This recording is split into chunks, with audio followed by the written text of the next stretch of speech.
मैं साफ साफ कह रहा हूं। मैंने कहा यूसीसी का, देखिए आप डाइवर्ट मत कीजिए। डाइवर्ट नहीं करा, मैंने तो वही चलाया जो बोला। मैं कह रहा हूं डाइवर्ट आपने करा। नहीं, मैं नहीं कह रहा हूं। मैं कह रहा हूं गोवा के अंदर से हटाइए आप यूसीसी। क्या बात है, अगर बेटा पैदा नहीं होगा दूसरी शादी कर लेंगे आप? अरे भैया आप लोग क्या, अगर बेटा पैदा नहीं होगा तो दूसरी शादी करने का राइट है क्या? आप बताइए ना। आप लोग, आपने ऑर्डर बेटा किया, बेटी चार शादी करने का राइट है क्या?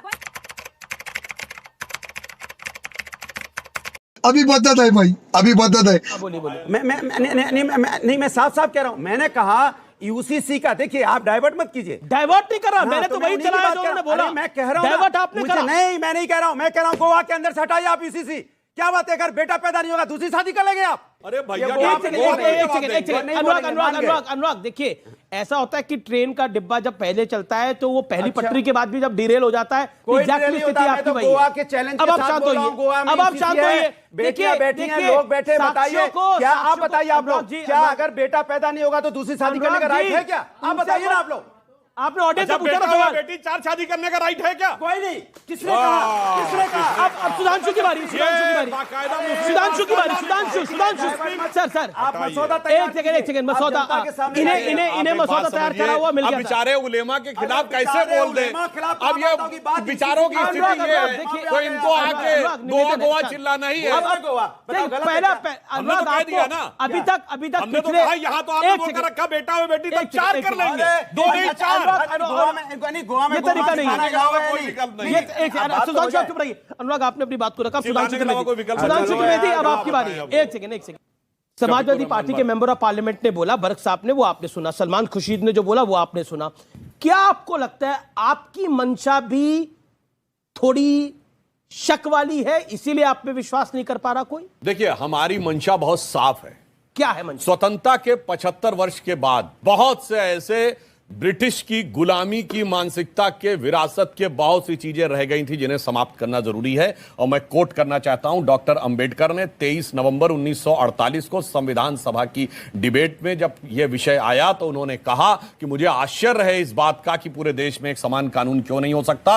और उन्होंने याद दिलाया कि यह मुस्लिम पर्सनल लॉ ब्रिटिश कब लाए? 1939 में।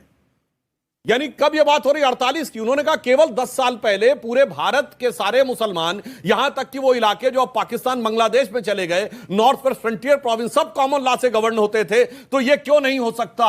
तो यह फूट डालो राज करो की नीति की औपनिवेशिक विरासत को अभी तक लोग ढो रहे हैं और एकात्मता नहीं लाना चाह रहे हैं। इसलिए मैं यह कहना चाहूंगा, हम जानते क्यों लाना चाह रहे हैं।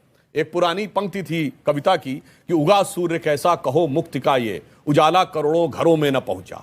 उसी की आगे की लाइन है ना, संयम व्यवस्था ना एकात्मता है, भरी है अभी तक मनों में गुलामी। वही राग अंग्रेजियत का पुराना सुनाते बड़े लोग नामी गिरामी।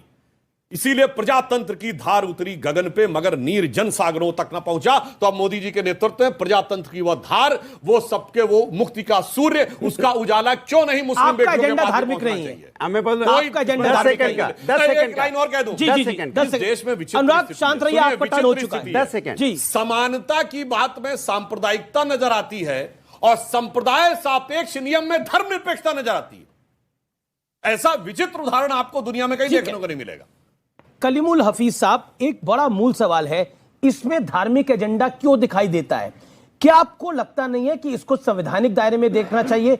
आप सोचिए, जेडीयू, आम आदमी पार्टी, एनसीपी का उतना बड़ा सिद्धांतिक सपोर्ट नहीं है, लेकिन जेडीयू और आम आदमी पार्टी वो कह रही है कि सिद्धांतिक सपोर्ट है हमारा यूसीसी को लेकर। क्या करिएगा? देखिए, भारतीय जनता पार्टी यूसीसी के बहाने मुसलमानों को निशाना बनाकर, असल निशाना उसका कुछ और है। मिसाल के तौर पर इनकी अपनी सहयोगी पार्टी है नागालैंड में, एनडीपीपी, उसके अध्यक्ष ने ये कहा, जो चैंगमंग क्योंग है, कि हमें ये मंजूर नहीं है। इनकी एक और सहयोगी पार्टी है अकाली दल, उसने भी बाकायदा स्टेटमेंट देकर कहा कि इस यूसीसी के बहाने से अल्पसंख्यकों के जो अधिकार हैं वो सीमित कर दिए जाएंगे, उन पर डाका डाला जाएगा।